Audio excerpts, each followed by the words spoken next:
E aí, pessoal, tudo certo? Fiquei devendo base do final de semana, né? Quer dizer, mais ou menos, né? Porque teve a demissão do Orlando Ribeiro, mas o Sub-17 eu não falei, né? Então, esse vídeo é para falar sobre isso.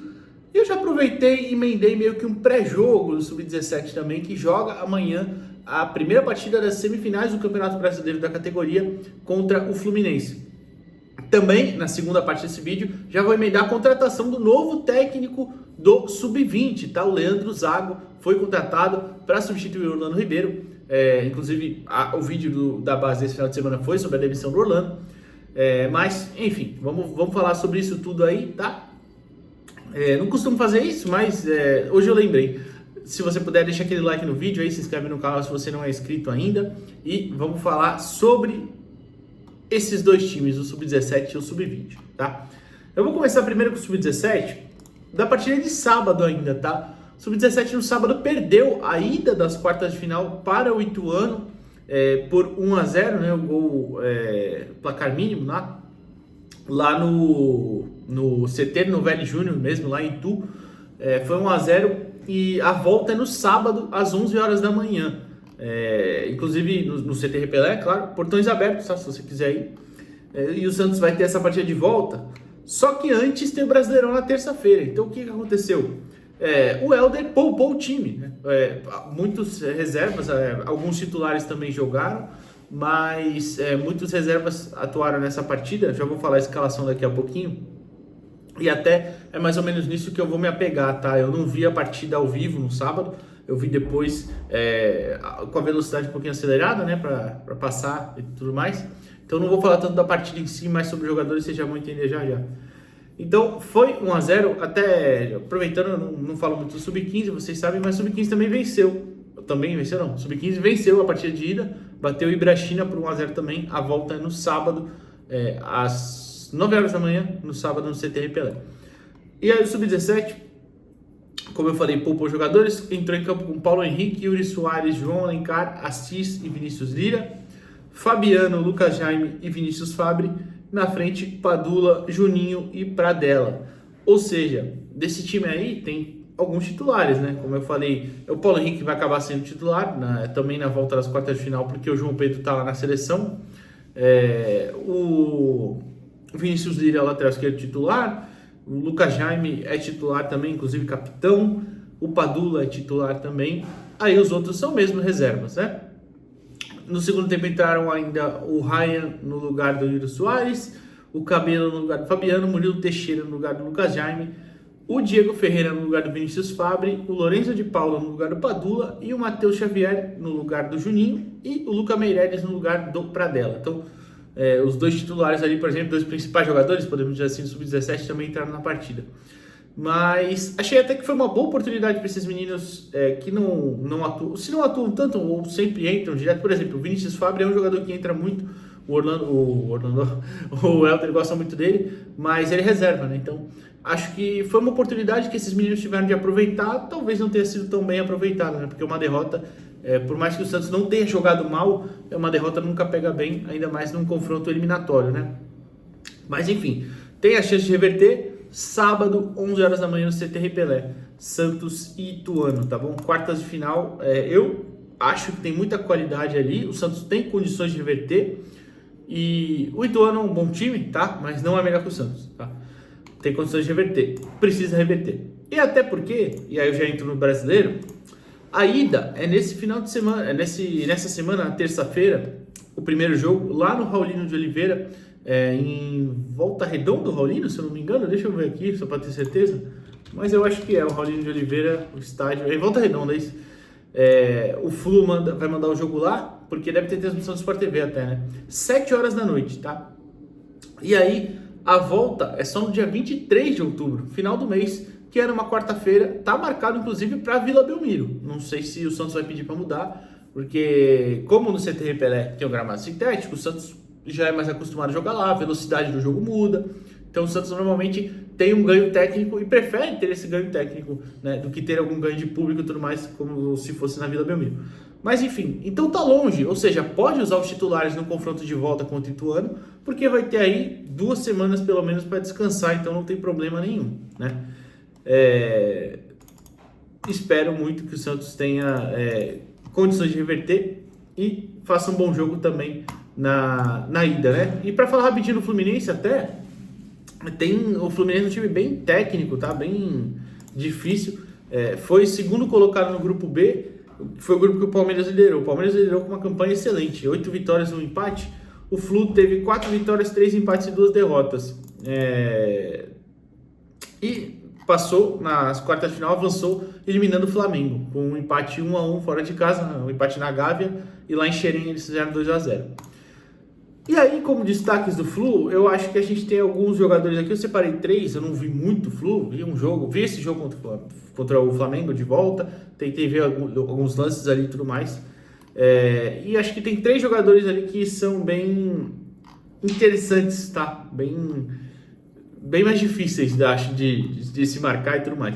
Que são o Kevin Samuel, atacante titular, artilheiro do time, inclusive, tem 15 gols já na temporada. Bom jogador, tá? Bom jogador mesmo. Tomar cuidado, tem muito talento ali para fazer gols, tá? Realmente. Acho que vale a pena ficar de olho nele.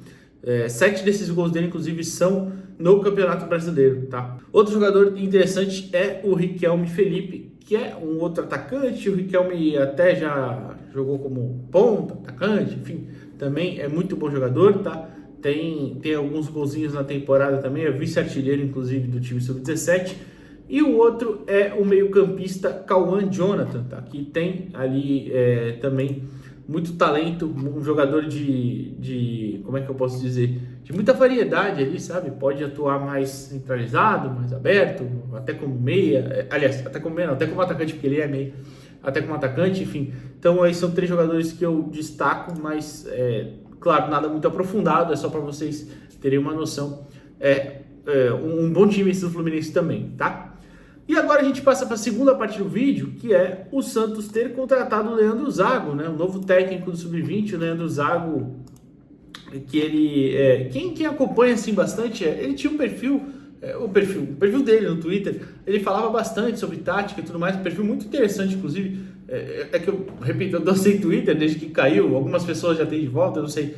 Mas se você tem, segue o Leandro Zago lá, que ele posta direto muita coisa interessante, ou pelo menos postava, né? Não sei agora. E o Leandro, ele estava na CBF Academy, né? Tava ministrando cursos lá no curso de treinador da CBF Academy. Ele tem licença Pro, ele já foi técnico profissional, inclusive eu vou falar desse histórico dele, tá? O Leandro, ele começa a carreira dele, eu até tirei aqui para ver a página dos títulos dele, mas ele começa a carreira dele como auxiliar no Sub-17 do Desportivo Brasil. Depois ele vai para o Sub-15 do Corinthians como técnico, depois auxiliar técnico do Guarani, depois técnico do Sub-20 da Ferroviária, auxiliar do Palmeiras Sub-20, depois ele vai para a Ponte Sub-20 e depois para o Galo. Talvez no Galo tenha sido a melhor fase da carreira dele, né? No Atlético Mineiro ele é campeão da Taça BH de futebol, que era como se fosse o Campeonato Brasileiro, porque ele foi campeão em 2018, a CBF não estava organizando o Campeonato Brasileiro da categoria, e era mais ou menos o equivalente ali, tá? E ele foi campeão brasileiro, campeão da Taça BH de futebol com o Atlético Mineiro, pelo Sub-17 do Galo. Depois ele assume Sub-20, e depois ele vai profissional, né? Ele atua no time profissional do Galo por jogos ali interinamente, e aí ele é contratado pelo Joinville para ser técnico do time profissional. Não vai tão bem no Joinville, depois ele vai para o Botafogo de Ribeirão Preto. No Botafogo ele é campeão da Taça do Interior, né? Troféu do Interior Paulista aí, no profissional já, tá? Aí ele volta para o Fortaleza Sub-20, faz uma boa campanha, inclusive ele é eliminado para o Santos do Orlando Ribeiro na Copinha de 2023, nas quartas de final, né? Aquele jogo que falta luz, né, em Santo André, é uma confusão da porra, e o Santos vence por 2-1, né? O jogo termina, sei lá, 1h da manhã, tarde pra caramba, eu tava assistindo esse jogo. Inclusive tem vídeo no canal sobre ele, eu acho. E depois ele vai para a Portuguesa. Na Portuguesa 2023, ele leva a Lusa até as quartas da Copa Paulista, depois é eliminado, e aí ele sai e vai para a CBF, estava ministrando os cursos lá do curso de treinador, né? Mas ele vai muito bem na Portuguesa, por exemplo, ele vence 7 dos 12 jogos que ele teve lá, um histórico bem bom, e até o GE, se não me engano, na matéria fala, 7 vitórias, 3 empates e 2 derrotas, uma campanha bem boa pela Lusa, tá? Mas enfim, essa informação foi publicada inicialmente pela Trivela, tá? Meu amigo Bruno Lima. Alguns outros portais aí falaram que foram o primeiro, mas não foi a Trivela que publicou primeiro, tá?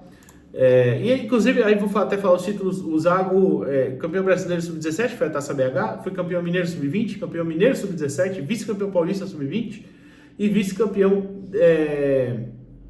do interior paulista também, tá? Então, o Zago tem esse bom currículo aí e também é um cara que é bem, repito, é bem reconhecido no meio do futebol ali como um cara muito estudioso e tudo mais.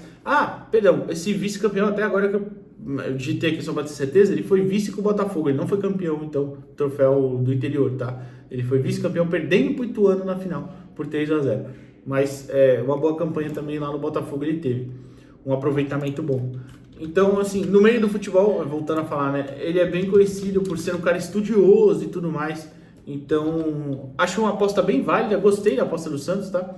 E quem chega junto com ele é o Baiano, né? Ex-lateral direito, que inclusive jogou no Santos, estava no Red Bull Bragantino como dirigente. Ele se desligou lá do Bragantino e vai chegar no Santos para acompanhar ali a comissão técnica. Até no De Olho no Peixe, se não me engano, o Felipe Camargo fez um vídeo falando que o Fabrício Monte, que era técnico do Sub-15, vira auxiliar. Ele já tinha virado, tá? Ele já está atuando como auxiliar. A diretoria não queria mais ele no cargo do comando técnico do Sub-15, não sei porquê, mas colocaram ele na comissão do Sub-20 e agora ele é auxiliar fixo ali do Sub-20, já está nessa função e vai continuar nela, tá bom? Então é isso, atualização aí sobre a base, Sub-17, Sub-20 e é isso. Amanhã a gente volta com algumas outras coisas, provavelmente o pós-jogo do Sub-17 também, fechou? Valeu!